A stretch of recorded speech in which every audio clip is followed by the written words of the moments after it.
Vanachari. Hare Krishna, Krishna Krishna, Hare Hare, Hare Rama, Rama Rama, Hare Hare, Hare Krishna, Krishna Krishna, Hare Hare, Hare Rama, Rama Rama, Hare Hare, Hare Krishna, Krishna Krishna, Hare Hare, Hare Rama, Rama Rama, Hare Hare, Hare Krishna, Krishna Krishna, Hare Hare, Hare Rama, Rama Rama, Hare Hare, Hare Krishna, Krishna Krishna, Hare Hare, Hare Rama, Rama Rama, Hare Hare, Hare Krishna, Krishna Krishna, Hare Hare, Hare Rama, Rama Rama, Hare Hare, Hare Krishna, Krishna Krishna, Hare Hare, Hare Rama, Rama Rama, Hare Hare, Hare Krishna, Krishna Krishna, Hare Hare, Hare Rama, Rama Rama, Hare Hare, Hare Krishna, Krishna Krishna, Hare Hare, Hare Rama, Rama Rama, Hare Hare.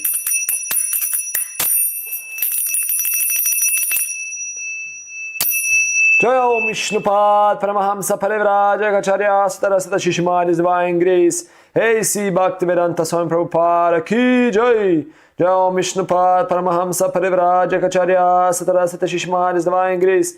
Srila Bhaktisiddhanta Saraswati Goswami Maharaj Prabhupada Ki Jai. Ananta Koti Vaishnava Vrinda Ki Jai. Namacharya Srila Haridas Thakur Ki Jai. Prem se kaho Shri Krishna Chaitanya Prabhu Nityananda Shri Advaita Gadadhar Shivasari Guru Bhakta Vrinda Ki Jai.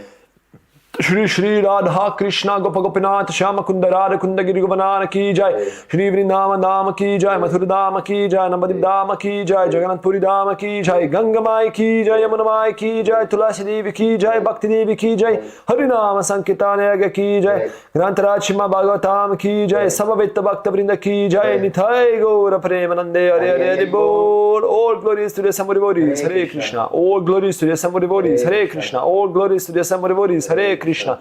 All glories to Shri Guru and Gauranga. All glories to Srila Prabhupada.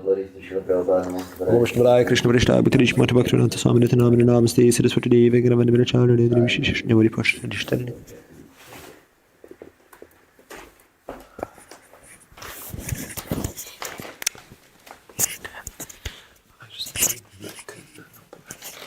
I made the thumbnail. Yeah, put it up. Okay.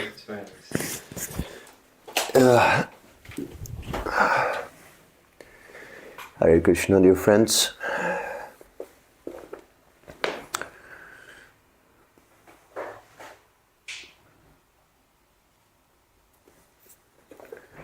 We're reading from the Bhagavad Gita as it is by His Divine Grace A.C. Bhaktivedanta Swami Prabhupada.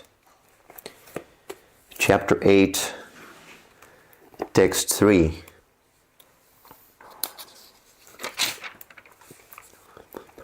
Shri Bhagavan Uvac Om Namo Bhagavate Vasudevaya Om Bhagavate Vasudevaya Om Namo Bhagavate Vasudevaya Shri Bhagavan Uvacha Aksharam Brahma Paramam Svabhavo Dhyatamam Uchyate Bhuta Bhavat Bhavakaro Visargaha Karma Samgita.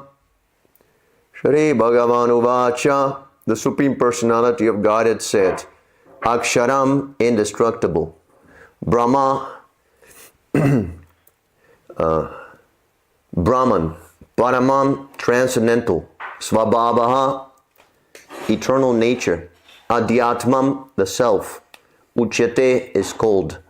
Bhutabhava, adbhavakaraha, action, producing the material bodies of the living entities. Visargaha, creation. Karma, fruitive activities. Samgita is called. Translation. The Supreme Lord said the indestructible, transcendental living entity is called Brahman, and his eternal nature is called the Self. Action pertaining to the development of these material bodies is called karma, or fruitive activities. Purport by His Divine Grace, A.C. Bhaktivedanta Swami Prabhupada Ki Jai. Brahman is indestructible and eternally existing, and its constitution is not changed at any time. But beyond Brahman, there is Para-Brahman. Brahman refers to the living entity, and Para-Brahman refers to the Supreme Personality of Godhead. The constitutional position of the living entity is different from the position he takes in the material world. In material consciousness, his nature is to try to be the Lord of matter. But in spiritual Krishna consciousness, his position is to serve the Supreme. When the living entity is in a material consciousness, he is to take on various bodies in the material world. That is called karma, or varied creation by the force of material consciousness. In Vedic literature, the living entity is called Jivatma and Brahman, but he is never called Para-Brahman.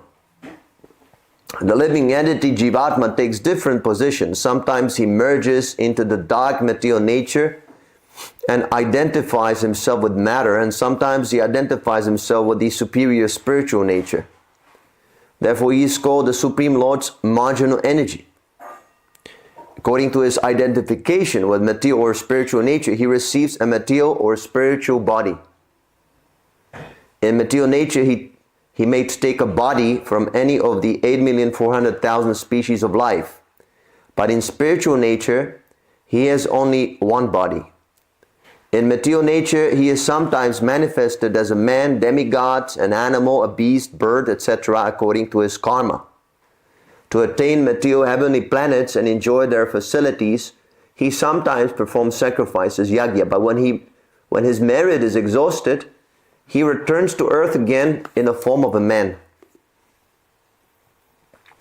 In the process of sacrifice, the living entity makes specific sacrifices to attain specific heavenly planets and consequently reaches them.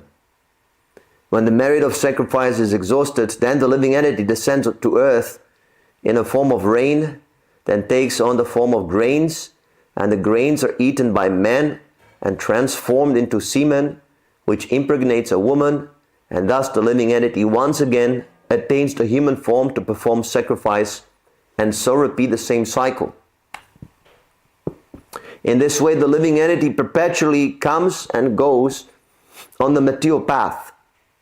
The Krishna conscious person, however, avoids such sacrifices. He takes directly to Krishna consciousness and thereby prepares himself to return to Godhead. Impersonalist commentators on the Gita unreasonably assume that Brahman takes the form of Jiva in the material world. And to substantiate this, they refer to chapter 15, verse 7 of the Gita. But this verse also speaks of the living entity as an eternal fragment of myself. The fragment of God, the living entity, may fall down into the material world, but the Supreme Lord, Achyuta, never falls down. Therefore, this assumption that the Supreme Brahman assumes the form of Jiva is not acceptable. It is important to remember that in Vedic literature, Brahman, the living entity, is distinguished from Parabrahman, the Supreme Lord. Om Agyan Tirinandasya Yanajana Shalakayam Chakshunan Meritam Yena Tasma Shri Gurube Namaha. I was born in the darkness of ignorance, and my spiritual master, His Divine Grace, A.C. Bhaktivedanta Swami Prabhupada, has opened my darkened eyes with the torchlight of transcendental knowledge. I offer my humble obeisances unto His lotus feet. Jai Srila Prabhupada. And Hare Krishna to Matthew. Our dear Matthew has come back. Thank you, Matthew, for coming. You always come back. That is so nice. So, today I just saw a meme.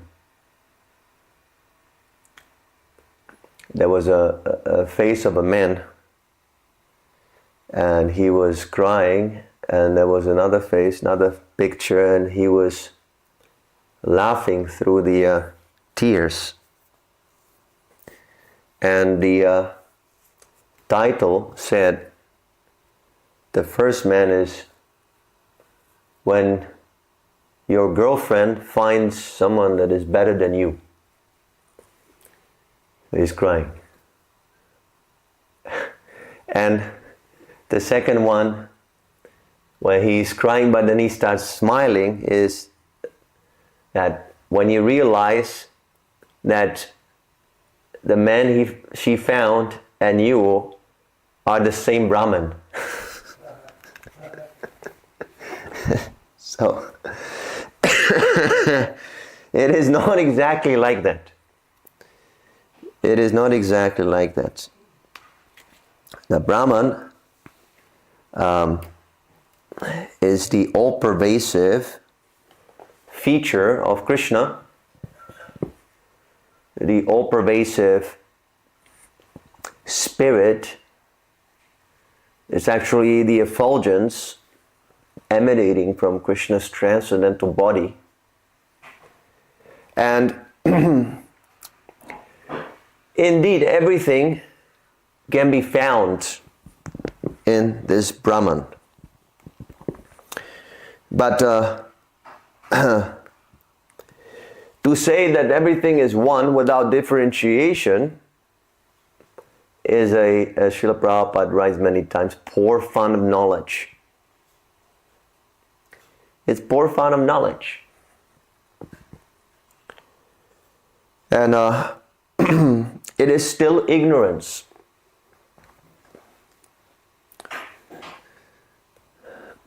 So, Brahman is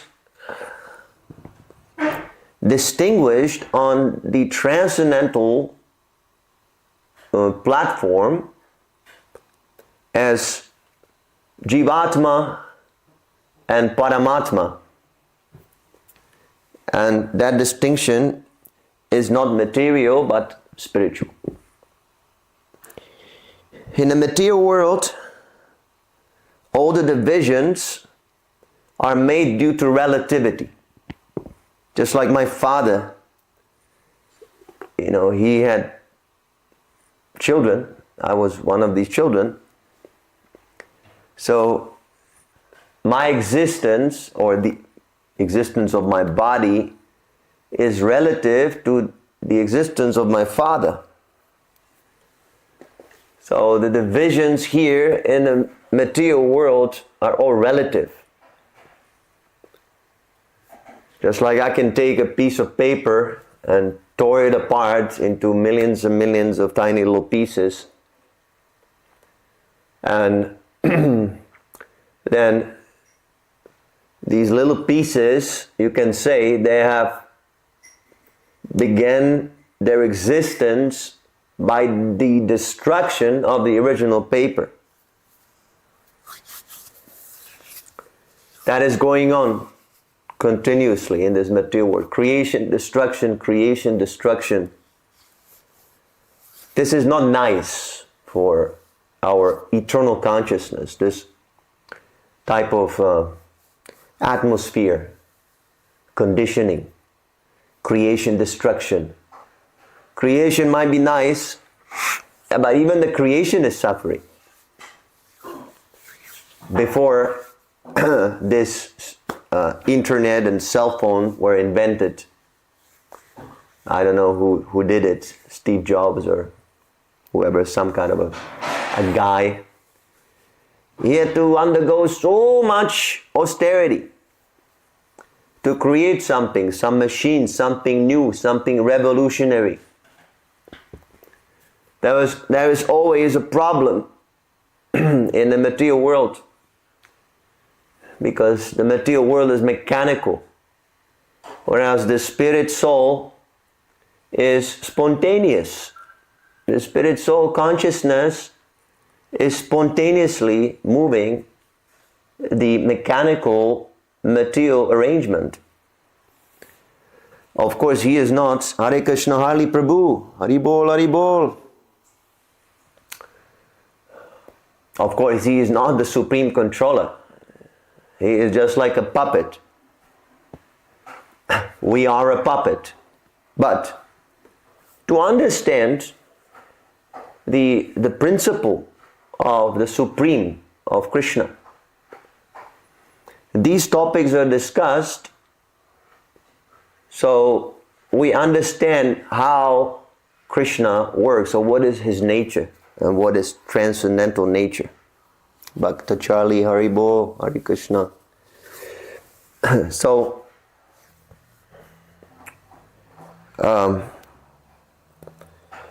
this is always a difficulty when you want to do something new and you are pushing against the material nature, against the established norms. So I'm sure, these people, they had to convince the investors, I have this idea that, you have a phone and there's an internet in the phone. So I'm sure, the first time that person presented it to these investors, they were all like looking at him like, you're crazy. This is impossible. How can you have the internet, this big internet in your phone? So he pushed, and then finally we have, so the creation also, there is some suffering and destruction also. Suffering. When the body is destroyed, horrible suffering. That's our ultimate fear. And my body will be destroyed. But it will be destroyed. So this is the material existence. And we are here experiencing, we're trying to load it over the material nature, most of the time unsuccessful.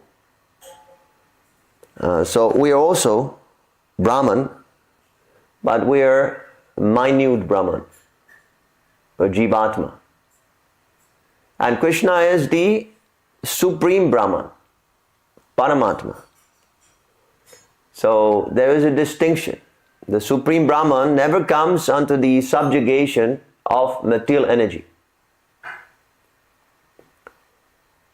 And this Jivatma, because he is minute, this Jivatma means he's tiny. See, there are even distinctions. In the spiritual transcendental realm, there are distinctions, but these distinctions are spiritual, they're eternal. Here, if someone becomes minute, it's due to some cause. So it's like I mentioned before, I make these tiny little papers. I take a big paper and divide it into tiny little papers. So it becomes minute because of my destruction of the original paper. You follow? So that is why it's foolish to bring these mundane ideas, our mundane concepts of distinction and difference into spiritual topics, into transcendental topics. That will create a big blunder. This is what the Mayavadis, those who follow the impersonal philosophy, they always make this mistake. They think of Krishna as an ordinary man. They think of the devotees as ordinary people. They think of bhakti as some kind of karmic activity. And they make offenses, and the knowledge of Krishna consciousness is almost eternally locked from their offensive mentalities. That is why Srila Prabhupada is constantly hitting on this point. The Mayavadis, impersonalists are wrong. Every day we chant, Nirvishesha Shunnyavari Paschatya Deshatarine. Srila Prabhupada is saving us from this impersonal philosophy.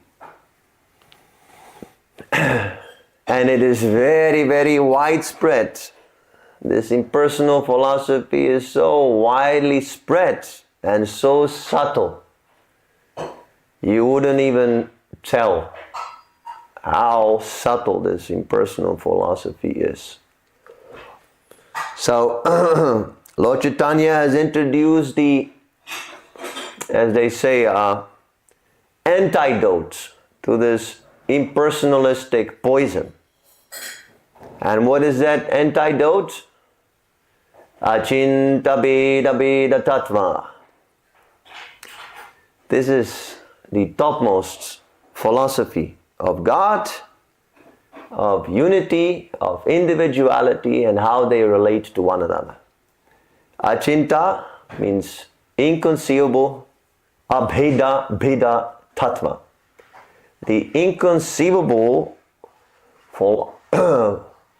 philosophy of oneness and difference of God, of Krishna. Today is the divine disappearance day of Srila Jiva Goswami, one of the 6 Goswamis, the prime disciple of Srila Rupa Goswami. So Srila Jiva Goswami, he gave this verdict. He said that unless you accept this achintya potency of Krishna, you cannot understand God. He's achintya, inconceivable. He is conceivable. Krishna is conceivable. Otherwise, how could we talk about Krishna? How could we give so many classes, and how come Srila Prabhupada gave so many books? He is conceivable, but not through this mundane process.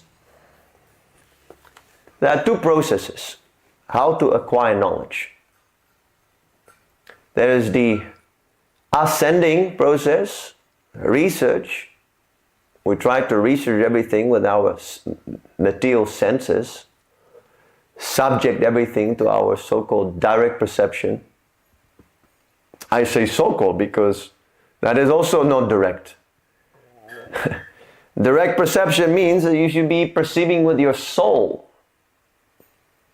But your soul right now is wrapped in all these layers of material existence, all these layers of material bodies, subtle body, gross body.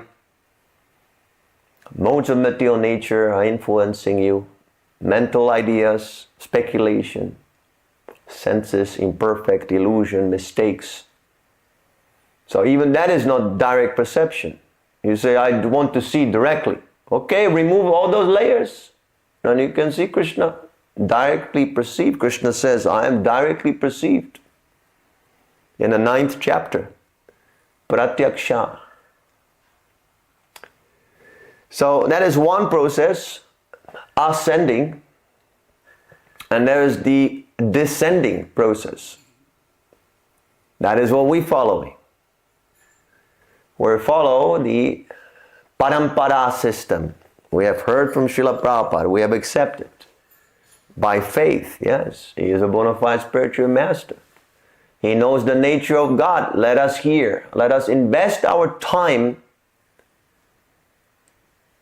to hearing about Krishna's inconceivable nature. Why people are not joining us today, this is for this one reason. Because they don't have faith in the words of the Acharya. There are some doubts. Oh, maybe it's true, maybe it's not true. Maybe I should invest my time more scientifically for my sense gratification. See, those imperfect senses that are diverting our consciousness from the reality,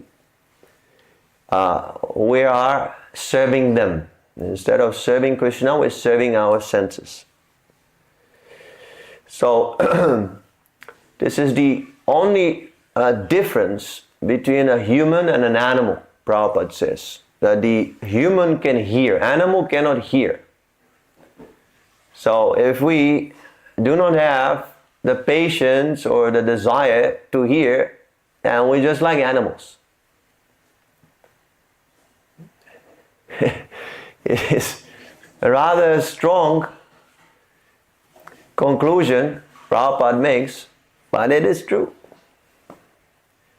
If we're sincere, then we acknowledge that, yes, I'm an animal. Actually, that is good. If someone says I'm an animal, then I immediately pay my obeisances and I say that, yes, I am an animal too. And because we know that we're animals, we're hearing. And we try to elevate our consciousness. Because we're not animals, actually. We're spirit souls. We're not humans even. Now there's a big scandal, I don't know what they call it, that so many UFOs are appearing everywhere. Disclosure. What is that? Disclosure event. What does it mean? I don't know. It means that now the truth shall be revealed, disclosed about the UFOs in space. So they say. Aliens are coming. But you are an alien. You are dropped from the Goloka Vrindavan, our alien planet. Actually, this is alien planet. The Earth is alien planet. But we think of it as alien because we have become so much brainwashed by the material attachment to this world. So, that is what we have to hear. This hearing process is the only way how we can understand this inconceivable nature. And the fact that someone is actually hearing, now I see there's 17 people hearing this class, that by itself is inconceivable also. Now you have so many choices on this Facebook, YouTube, we can go anywhere else, and somehow we have dropped here very inconceivably, and you're hearing about the inconceivable nature of Krishna. That is the glory of Srila Jiva Goswami's statement. That you're actually giving the real glorification to Srila Jiva Goswami today, because you're hearing by the inconceivable process of bhakti about the inconceivable nature of Krishna. And if we give our oral reception to all these truths about Krishna, if we go on hearing continuously, if we become addicted to hearing, then Krishna, who is inconceivable, becomes conceivable. That's how it is. I thought in the beginning, what is this? Some Hinduism. I grabbed the Bhagavad Gita. I didn't believe in God. Nothing. I didn't believe in anything. It was inconceivable to me. How can there be God? This doesn't make any sense. Some guy on a cloud, and I should pray to him for bread that I'm getting anyway? This seems completely like a nonsense. But I have somehow or other, inconceivably, again, the events in my life happen in such a way that somehow or other, for no reason, me from another country, I'm not even born in India, nowhere, no connection. Somehow I read this Bhagavad Gita. And then the nature of Krishna became conceivable to me. By the same process, I simply put my faith. I remember when I saw the picture of Srila Prabhupada, all I could feel, I could not understand anything. Why this person is wearing the saffron robes? Why is he has this marking on his face? Why is he shaven up? Nothing. But when I saw the picture of Srila Prabhupada,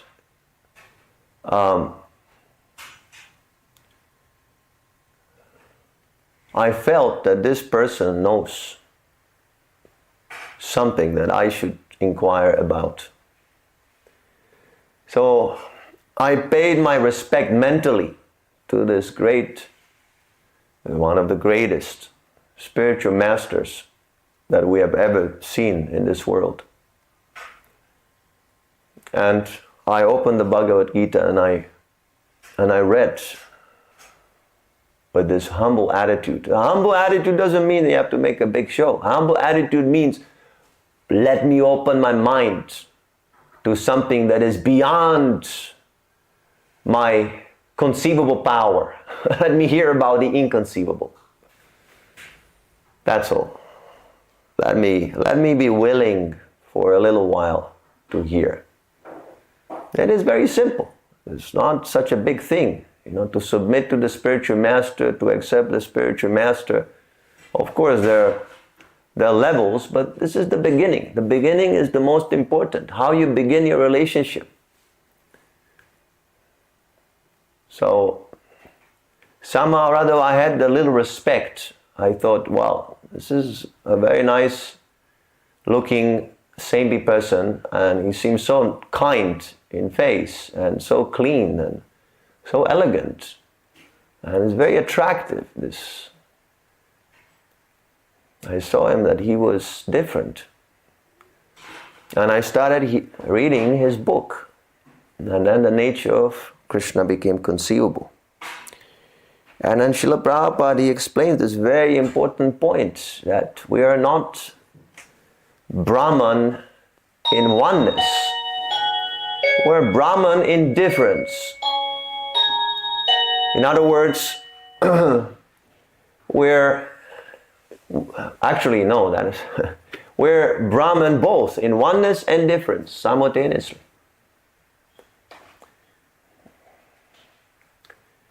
We can perceive the pains and pleasures in our own body, but we cannot perceive the pains and pleasures in others' bodies. But Krishna, he can do that because he is Para Brahman. He is the Supreme Brahman. So, if you understand this single point, then the whole secret of the Bhagavad Gita will be revealed to you. I am not God. I am part and parcel of God. Mama Vamsho Jiva Bhuta, Jiva Loke Sanatana. Amsha, I am a small fragment of Krishna. And because I am his fragment, and I should engage in service, that loving propensity we have.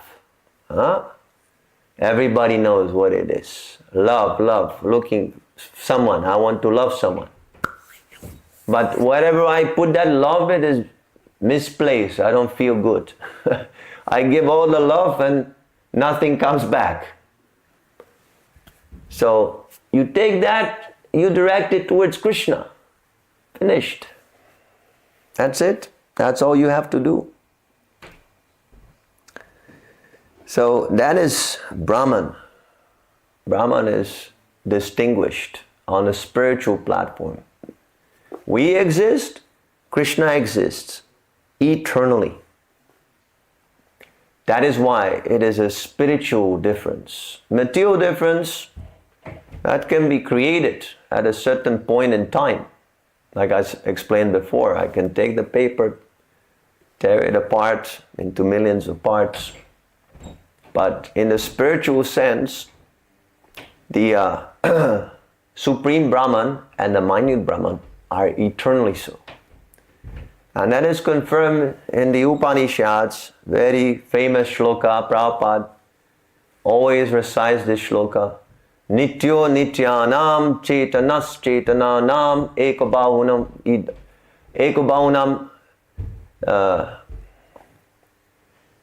what is it? Ekabhunam yo virarati kama. That Eko, that one Supreme Brahman supplies all the necessities to the minute Brahman.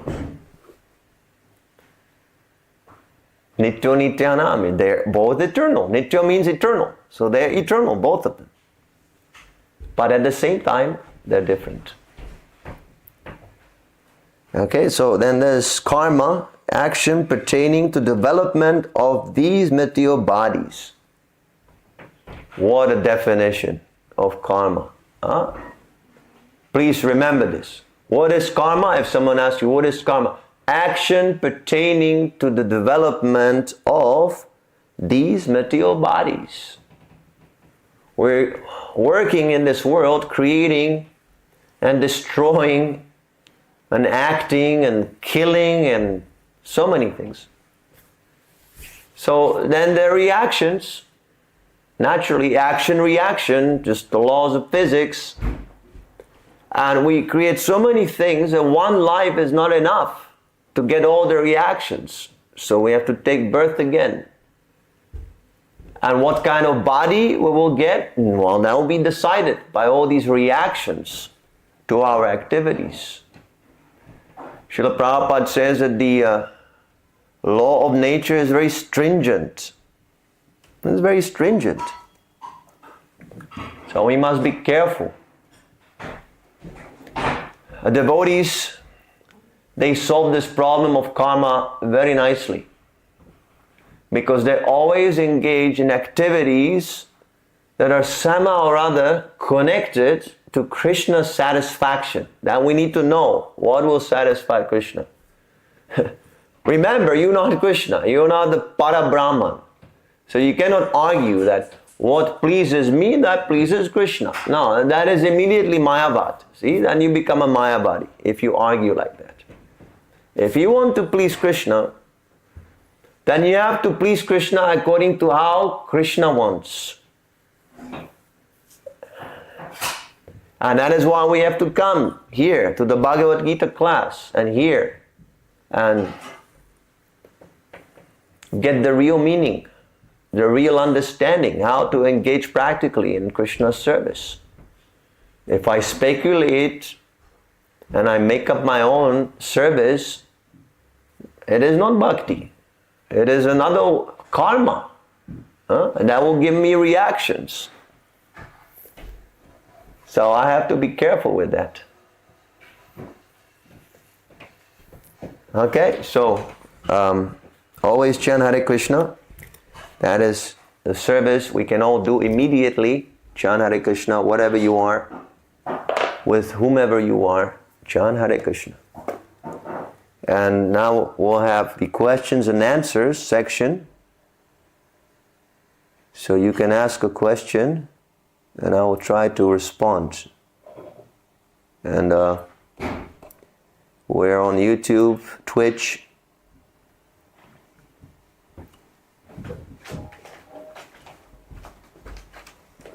Yeah, I can see. Twitchers, they're playing games, gamblers, so we'll leave them alone.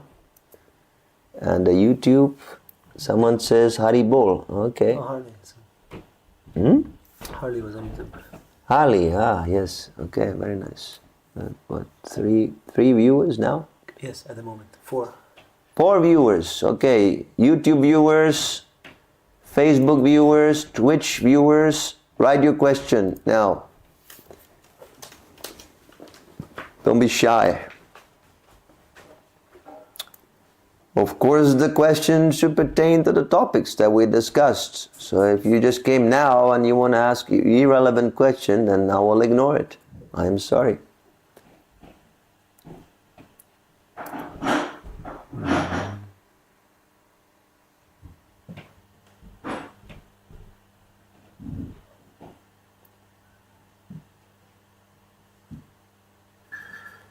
Saksham Singh, Krishna mentioned that life should be of balanced one and not isolated ones.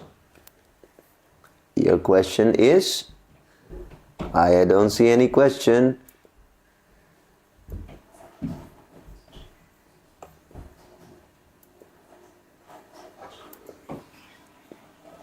There is no questions. There are no questions today.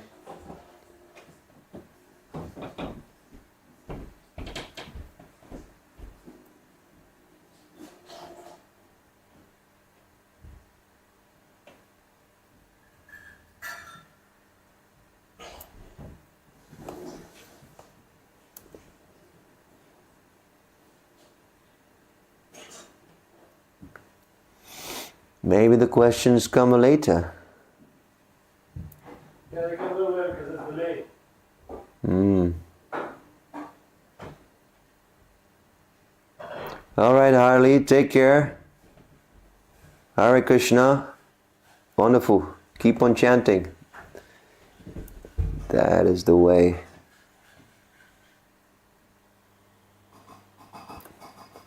Okay, so Saksham says, my question is simple. Why stay in isolation? Yeah, that is very unnatural. Don't stay in isolation. Preach Krishna consciousness to everyone. Don't stay in isolation.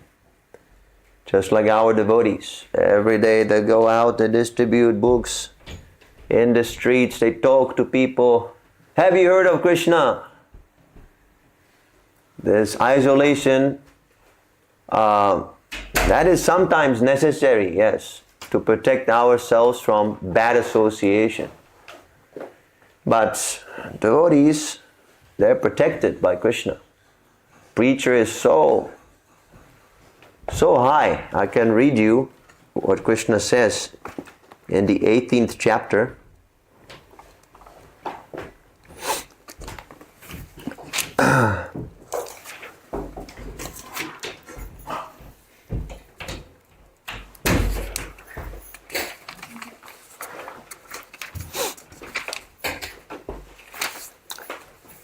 Yaidam paramam guyam madbhakteshu abhidasyati bhaktim mai param katva mamevaishyati asamsayaha. For one who explains the supreme secret to the devotees, devotional service is guaranteed, and at the end he will come back to me. Nacha tasman manusyeshu kaschin me priyat kritamaha bhavitanam cha me tasmat anyaha priyataro bhuvi.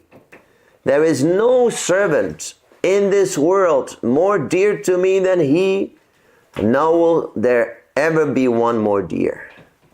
You see? So if you preach Krishna consciousness, you will not be in isolation.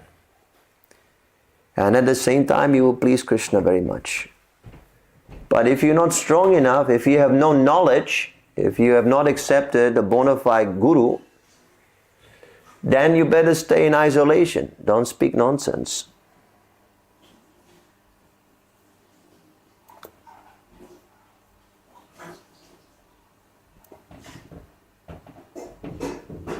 Okay, so now the questions, Leena. Hare Krishna, Leena Mataji. What did Prabhupada mean about material nature being stringent? Well, look at old age. Look at disease. Look at death. Look at birth. These are very stringent laws. We cannot change them. They're crushing us. They're crushing our egos. You cannot argue with the laws of material nature. That's what it means. Foolish person who is intoxicated with his ahankara, with his false ego, with his body, he thinks, oh, I can do anything. Although sometimes we glorify that, oh, it's very enthusiastic, very nice, very positive thinking. Actually, he's a fool number one. A real person of knowledge, he understands, this world is a horrible place, let me get out of here.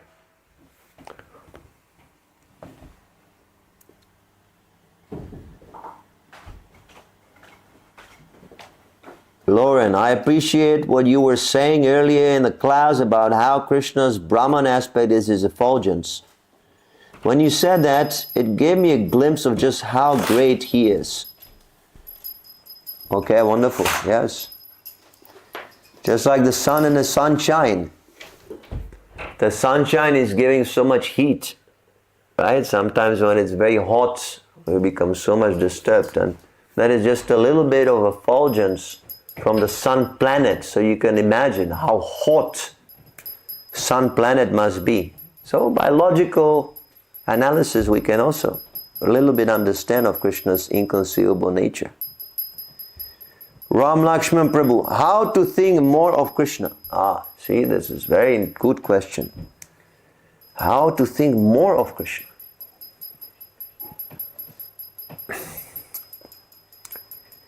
In the beginning, it's difficult for us to think of Krishna. Because we think of sense gratification. We're being trained like that. Always think of sense gratification. We have been practicing very, very devotedly the sadhana of sense gratification. So it's difficult to break the habit. Just like if you have a bad habit, you have to break it with another good habit. So we must counteract the bad habit with good habit. So regularity is one strong force that can help us to break this habit of forgetting Krishna. Regularity. So if you want to practice anything, musical instruments or swimming or anything, you have to do it regularly. That is why I'm asking you to please come to these classes regularly. Those who come regularly, you can see that they all become devotees.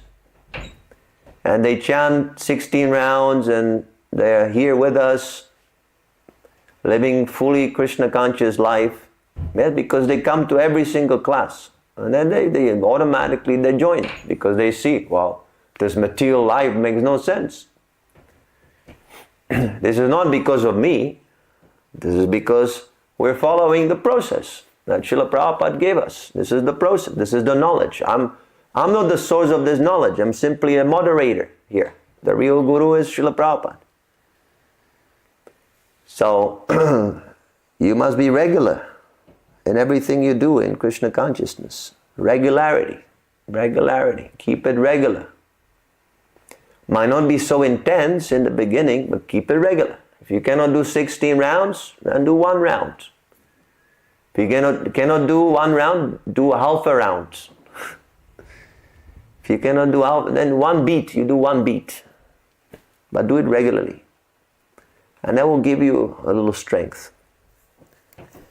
And then we also have to have some self-reflection. What am I doing here? We need a little bit of our own initiative. We must have some experiences in this world and we should analyze them. This doesn't make sense here, working hard, eating, sleeping, sex, fighting, pooing. This is not why I've come here. There must be higher reality, transcendental reality. Everybody wants that. Everybody is searching for that wonderful relationship, wonderful place, wonderful association, wonderful form. We're all looking for that. So that is Krishna. So we just have to be sincere and look for it. All right, Ram Lakshman, very good question. How to think of Krishna more? David, can Krishna be angry and vengeful towards devotees?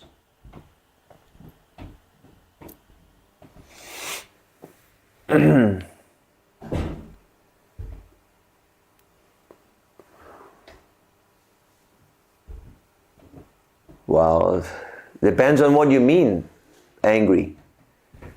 Krishna can become angry. If you are nonsense, Krishna becomes angry with you. What are you doing? And he smashes you, just like a father becomes angry with the child.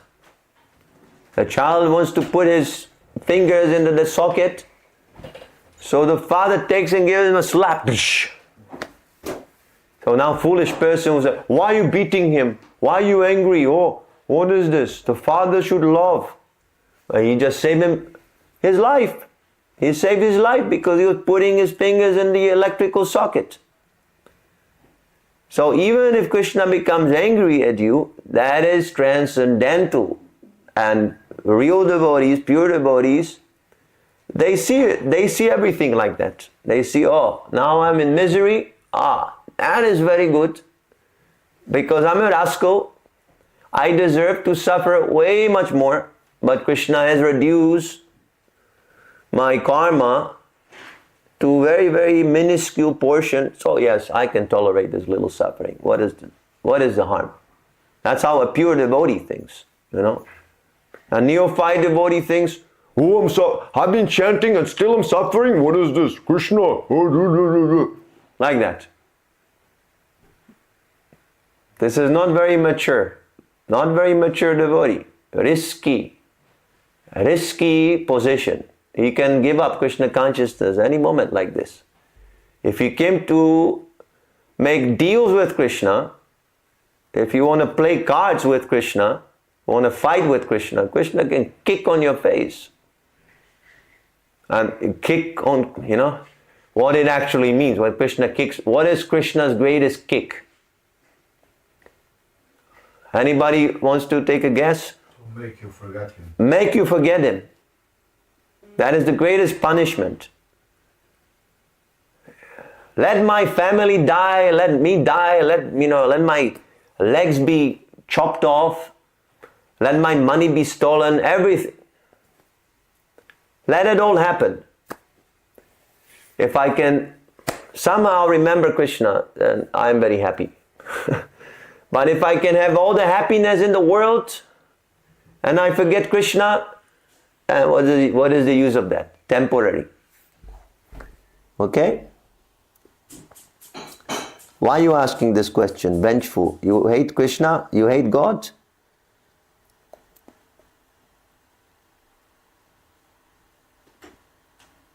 Okay, Red Willow, Hare Krishna Mataji. Alright, we have to pack. Sorry, I've been talking too much.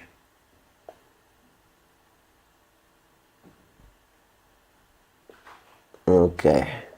Krantaraj Shimal Bhagavad Gita ki jai, Srila Prabhupada ki jai, Nitai Gora Premanandi Yari Yari Yaribo. Namo Mustapara Krishna Prasthaya Bhutri Shmana Bhakti Vedanta Samarindana Namaste Saraswati Deva Guruvani Brachari Nandini Vishesha Shunamari Bhashantiri.